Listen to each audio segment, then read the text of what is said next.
And hello from Sydney. Welcome to the Proof of Concept podcast, the tech show where we explore real life use cases from the field and discuss some hot questions in the field of data science and AI. As always, I'm your host, Grant Case, and today I'm not joined by my co host, Alex Hubert, but don't worry, we have a great show for you anyway.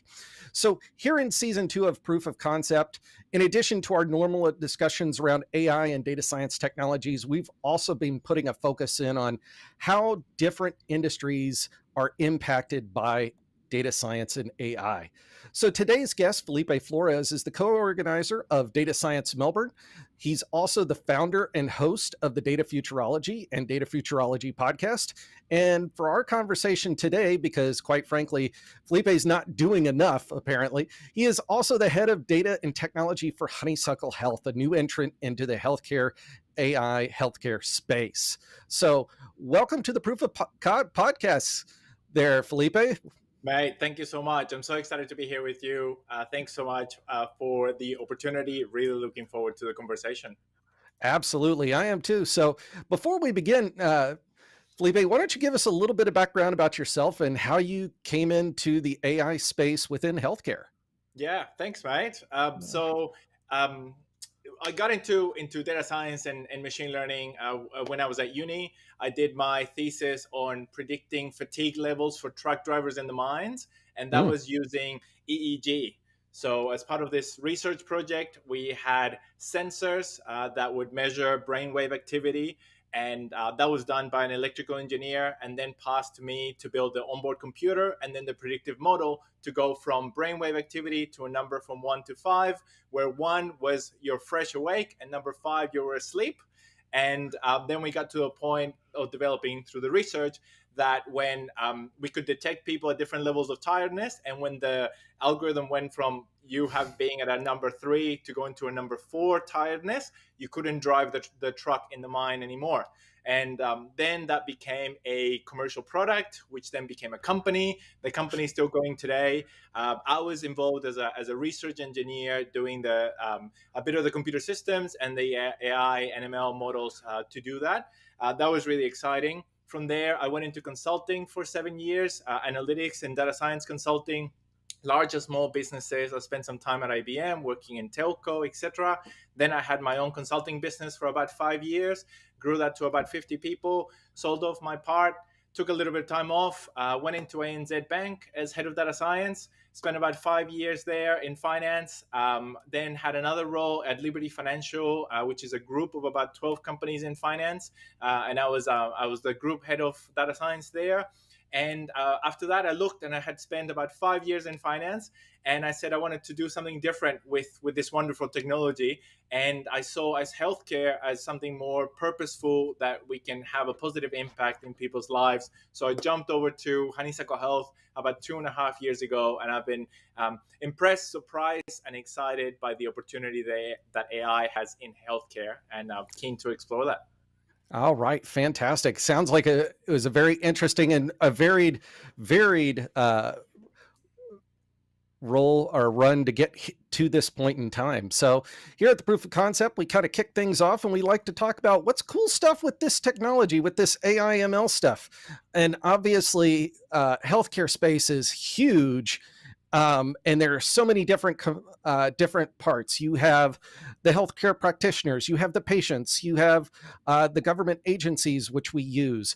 We have even medical providers, so people that are making the stuff that we use inside of the hospitals and healthcare facilities. So talk to us a little bit about what some of the cool stuff you see AI and ML impacting here.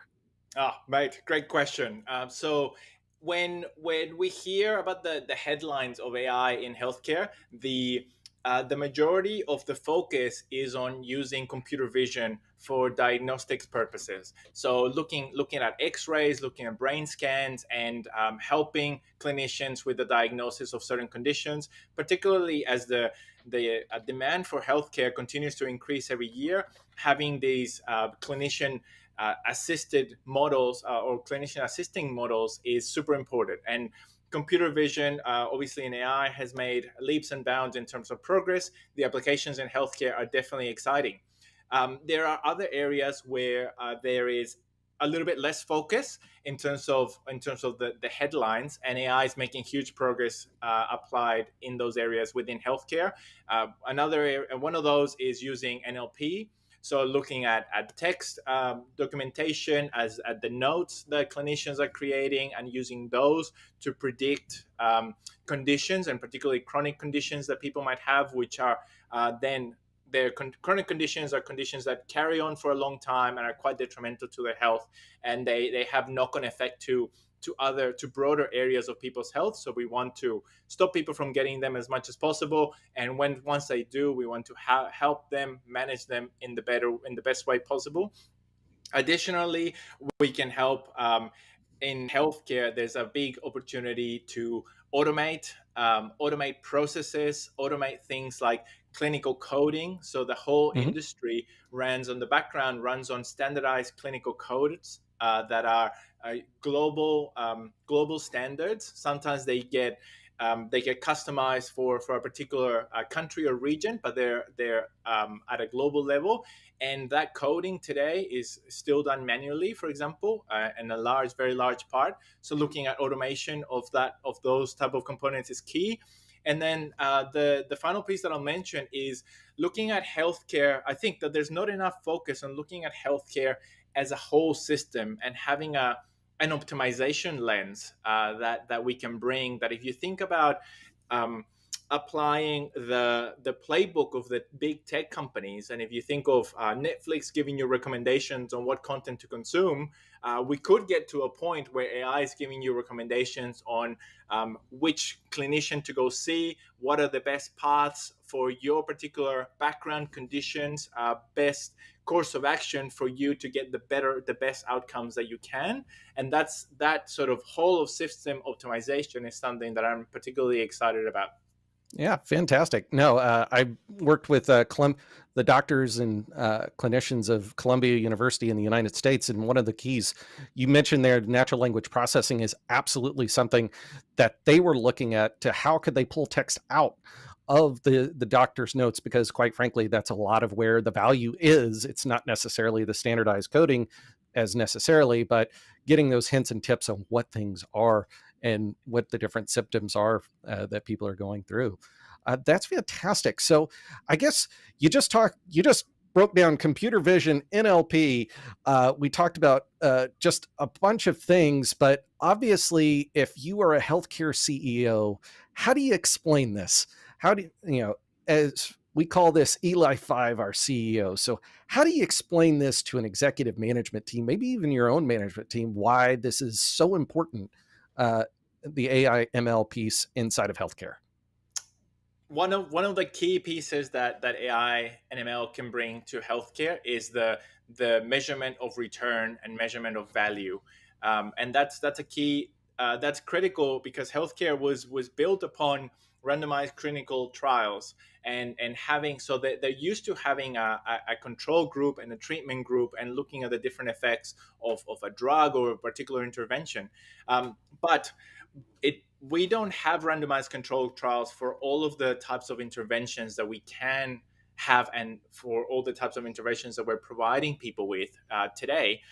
So AI and ML can help identify the benefits and estimate the value by either looking for natural experiments within the data if there's no Mhm. randomized control group, and then a third alternative is to create retrospective treatment, a retrospective control group when you have a treatment group, and then be able to estimate the benefits. At the end of the day, it all comes to one big piece comes down to estimating the value of the interventions and the work that's being done, so the resources can be allocated in a better way.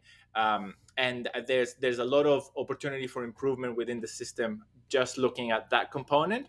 And other areas where AI and ML can help is standardizing the comparisons between physicians, between surgeons, between doctors, and the standardization is done by looking at the case mix and the Mhm. complexity of those cases that they see, and bringing that to a level playing field. So then you can look at the benchmarks of like what type of outcomes do they get, how fast are Mhm. the people recovering, and identifying the people that are doing well and making sure that that knowledge is being transferred to others in an efficient manner. So focusing on the value, measuring that, and then looking at the outcomes and how to make people healthier and making sure that that knowledge is being transferred are some of the key ways that AI can help in healthcare. Yeah, and I think that's absolutely when we talk about outcomes, we're not, while there's always a dollar and cents, it's you and I's health. Are we healthier or from a year from now because of the AI and ML technologies that were applied to this? So I know even in my own instances, obviously background in statistics, and we talk about all of the different things and what statisticians and actuaries do, but being able to kind of predict out and understand why. It's not about just, hey, what's going to happen? It's how can I make that change? It's going to make it better for me a little bit later on. So, absolutely. So, our next step typically is we talk about compare and contrast. And I want to do something a little different. Typically, we talk about compare and contrast of different technologies. But I'm really curious, as you, as someone who sit in this space, when do you see the compare and contrast of the different players and their use of AI and ML? So if we look at the entire value chain, you have the patient, you have the physician, you have the medical practice, you have the hospital, you have the government agency, you have the insurer, you have all of these different. You even have like some. There are so many different people that are a part of this value chain. I'm just kind of curious, how do you compare and contrast the use of AI and ML within the healthcare space in general? Great question. Great question. And I might start with 2 points that affect everyone in the ecosystem, and then go through some of the players. So one of the key pieces is that at the moment, the healthcare data of individuals lives in many silos that are not connected, and it's very difficult to get access to. The other big challenge and opportunity that we have in the healthcare industry is that there are these tremendous data deserts. There's so much data that we don't have access to today, that is tremendously valuable to be able to improve the care that people are getting and to be able to personalize that care that people are getting. And what I mean by that is, the way that the industry has been built, there is generally good access to the cost of healthcare, and generally good access to the standardized codes for the procedures and the diagnoses that people are getting. All that data is a proxy for how healthy are you and how are you feeling today.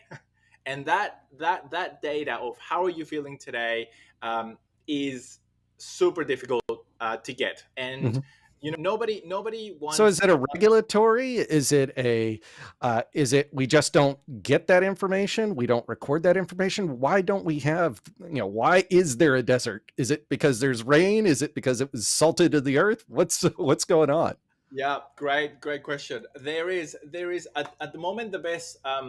There are two main ways that the data is captured. One is through surveys, and uh, and nobody wants to fill out another survey generally. And so once the patients are sick, then we can engage them in completing out surveys that then over time help us measure their improvement. But it's very difficult to get a baseline for the whole population, because not everyone is kind of filling out these surveys telling us or telling people about their health. And the other big play in terms of getting rid of the data desert is through wearables, and things like an Mm, Apple Watch and Garmin, and being able to measure more and more my information. Fitbit right there. Yep. There we go. Yeah, Yep. and those things help. Those things make a difference, and people start to sleep better. And you can see that through the pedometer function, for example, people start being more active. But then it's something that tends to go away a little bit over time, and there's not enough information coming back, or personalized information coming back to people to talk to them about the future impacts on their health when they're not moving as much as they should, or not eating the way that they should, or looking for. Welcome to COVID for 2 years. Yeah, or looking for small improvements that people can make in their lifestyle, and making it clear to them that those small increments on lifestyle, small improvements on lifestyle, can have huge effect on their health, and on their health for a long time. So I think that that information is missing. And then when we look at the different players in the industry, we have government, which in Australia, federal government is funding a big part of the healthcare, especially when we look at primary care like GPs. And then we have at a state level, we have they fund and they run the hospital system. So the public hospitals are run at a state level, and paid for largely at a state level. And then we have health insurers, that are a big part of the ecosystem. And then we go into the doctors being we have specialist groups and GPs. Then patients is it's a very rich and complex ecosystem with lots of organizations of different sizes, and a lot of power disparity as a result of the different sizes of the organizations. So Mhm. what happens is that all these organizations need to negotiate with each other sometimes on payment, sometimes on treatment, sometimes on clinical approaches and practices, and we've seen that sometimes large organizations, it could be a large hospital or it could be a large insurer, they have a lot of data, and they have usually a solid analytics team helping them through analyze the information to do really good negotiations. On the other Mhm. side, you might have a different type of organization that is small and doesn't have that analytical power. So say if you have a Mhm. large health insurer negotiating rates with a small private hospital, or if you have a large private hospital negotiating rates with a small insurer, there's a discrepancy of the data, and that has traditionally meant that the negotiations become a little bit adversarial, and people Mhm. want to keep the Who's got cards the information edge, right? So who's trying to exactly. get over on who? One of the best things that we can do is liberate the data and Mhm. make people's healthcare data flow throughout the industry in a secure and private way, and then agree on metrics throughout the industry and across different organizations, metrics on quality, on outcomes, and on value, and then Mhm. start measuring everyone on the same metrics, Mhm. once they've been standardized for case mix complexity. And then that's going to start helping all of us improve the standard of care that we get from this beautiful industry, that the people that work in Keeping us healthcare. alive. Exactly, like they give their lives to Yeah. to keep us alive. So what I love about it is that everyone is trying their best. Everyone has really good intentions. There are improvements. It's about making sure that the incentives align to be able to get the data to flow, to be able to get this wonderful technology in AI in there to help clinicians make better decisions, to give better recommendations to patients, and for everyone to know the consequences or the implications of their decisions in their health, and what Mhm. can look like. And then when you do need to go into healthcare, it usually feels like you are um, it's a make your own adventure type of Mhm. industry, that you can go and see any sort of GP that you want and take their advice or not, and then they might refer you to one or several specialists, but you can get referred from other people. So the combinations are quite expensive. um, we can definitely get to a point where AI is helping us narrow those options, when we look at outcomes and the health outcomes in people, and helping us all make better decisions. And but throughout that, we will, in my view, we will have to continue to have the human in the loop, and the clinician will be the one that's making the final call, but making those calls in an AI assisted manner, so we can Yeah, I standardize the love care. that. I love that because we talk about it here at Data IQ all the time. It's the human in the loop. It's assisting the human to make the decision. It's not the AI necessarily making the decision itself, especially when it comes to, I don't want to make the call on someone, myself, just to make the call on someone, whether they, a treatment or not, but obviously having that assistance is incredibly helpful. And it dovetails nicely kind of our next, how do we make, we typically talk about how do we make money, save money, or improve the customer experience. You kind of already have kind of hit a bunch of these. So we talked about how can we increase and get better outcomes for patients. We talked a little bit about, you know, there is ways that if we're more efficiently going for outcomes, we're going to save money. But where do you think the opportunity is for organizations that are coming into the space or even in the space where they might even be able to, perhaps increase revenues as a part of this? That is phenomenal. I think there's a big play that can be done in healthcare around automation Hmm. and assisting AI to assist on the decision making at scale, particularly for clinicians, as and ideally having it as an assistant, for example. Hmm. So as the information is coming in throughout the consult, for an AI to be able to help with the decision making by providing either the right information back to the clinician or a few options for them to choose from. Hmm. And I think that there's going to be a long time that it'll take for us to get somewhere meaningful on that front.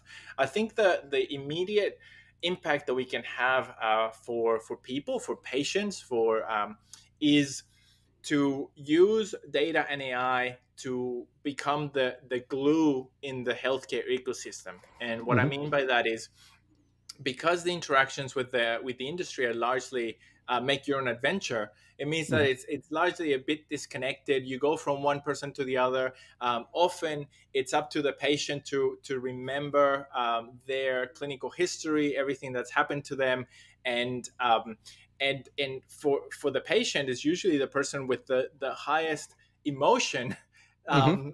when they're being cared for. So it's Hey, I've got a whole family of nurses, so when they see us coming, they know exactly what they're getting on that. But it's a good point. It's like unless you can advocate for yourself inside of this, it becomes very difficult, especially if you don't come to it with a solid background. And obviously, it's the people that are spending the most time or have been spending the most time around it. But I can absolutely see where a service, anything like that, that can help the individual who may not be coming into this, into the healthcare industry fully informed, can actually get some assistance out of the AI ML space. Absolutely.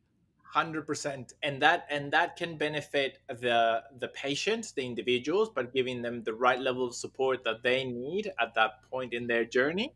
And it can also benefit the organizations that provide that care, because it means that they would be right sizing the Hmm. care for every individual. So we start getting into a personalized model, which means that it will naturally free up resources from the areas where people are being overserviced, Hmm. and moving that capacity to people that are underserviced.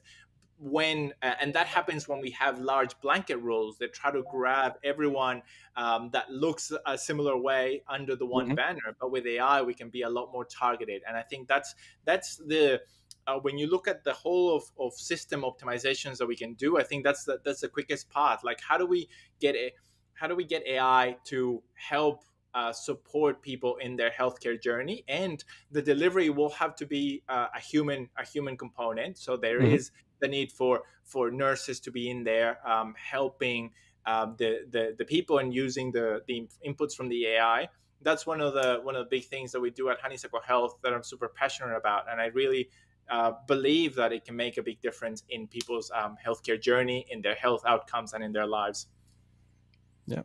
So that's amazing. And again, I think that's absolutely, this is one area, one industry where I'm super excited to see what's on the horizon.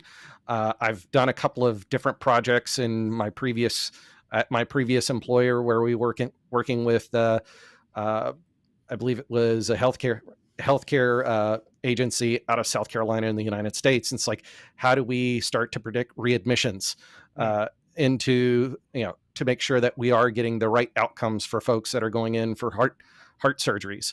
So I am I have all the hope in the world for AI and ML in this space. So the next step I want to talk, as we kind of conclude our conversation today, is I want to do some predictions. And in addition to other predictions, I want you to kind of perhaps, if you can give us a little focus, because one of the things we talk about in Proof of Concept podcast has been uh, the trust in AI. We talk about a lot. We had a whole discussion with Dr. Triveni Gandhi here on the Proof of Concept in season 1 about health responsible AI. Trust in AI is, especially for a physician or a clinician or a nurse or even yourself, is that's incredibly important. So in addition to kind of putting on your prognosticator cap and like what are we going to see, you know maybe tackle a little bit about where do you think trust kind of enters all of this uh, in the next few years. Oh man, great question. Definitely hitting me with the tough questions today. This is great. Um, That's why we're here. I love it. I love it. So one of the things that I've seen is um, the rise of clinicians that become data analysts and data scientists, and I am super passionate about that. I think that in general, in the field of AI, we have um, we have two kind of camps that are growing. One is the people that are doubling down on the domain knowledge and doing Mhm. domain knowledge plus deep data science and AI. And then the other camp is the deep technologists that are looking at how do we scale and how do we do things in a big way across many industries. Um, so I think when it comes to healthcare and this trust question, it's the rise of the clinicians becoming data scientists, coming in with the deep domain experience, coming in with the knowledge of what it's like in the front lines, and getting trained on what AI can do, and then combining the two and building AI systems that would support them in their everyday. So almost like scratching their own itch and helping. I think that there's a task for us to help those people come to their own in the industry, so we can make the biggest gains. And I've Mhm. seen some amazing applications of partners that it's not that people that we they're not in the Honeysuckle Health umbrella, but they're people that we're supporting. So it's not even a commercial relationship. But I've seen anesthetist build AI models to help them intubate people better, and having an Hmm. AI to assist them on and tell them how to better intubate. Or ICU specialists that build automation models to help better um, better regulate the machines that are keeping people alive. So, for example, machines that are breathing for people, they need a lot of adjustment, and that's why people who are very sick are in ICU, because they need that extra level of care to adjust the machines that keep them alive.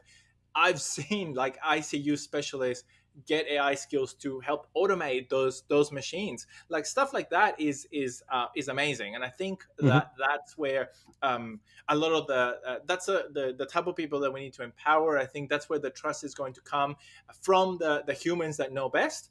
And I think us as an industry, we need to help them and bridge that gap. Yeah, and I couldn't agree more. One of my former colleagues and managers, David Sulaco, he started out in the application space with us and then decided I'm going to go back and get my bioinformatics degree. Went to work for MD Anderson Center, Texas Children's Hospital, basically doing analysts, doing outcomes analysts. And these are all just, I completely agree. I think we're seeing a lot of domain expertise come from the medical field into AI. It's typically a lot easier to teach that versus teach, going outside of AI and trying to learn, go through 20 years of medical history, medical experience and training to get that. you know I can put somebody through a boot camp. So not to say that that's how you get there, but it is some way it's going to be an interesting ride. I also like the what you pointed out there, which is the wearables. I see IoT devices becoming incredibly important over the next couple of years, especially as we start talking about how can we start to integrate a number of different uh, a number of different data metrics and points, because quite frankly, if the only time you go into the doctor is when you've got a problem, they don't know what a baseline is. So we're very interested to hear what your feedback is out there. Please continue to follow us on LinkedIn. Check us out on YouTube. Felipe, where can we find you when you're not here on the Proof of Concept podcast? Oh, right. So please, for anyone listening, please check out datafuturology.com, which is where we have the podcast and events. And you will always, on top of that, you will always find me on LinkedIn. Yeah. And if you haven't, please follow Felipe on LinkedIn. He does a great set of videos. My man, you do more videos. I don't know where you have the time in the day for everything that's going on in your life. So, but Felipe Flores, thank you for joining us for the Proof of Concept podcast. And thank you everyone for listening. Take care. Have a great day. And thanks to all of you for listening. Thanks, Felipe.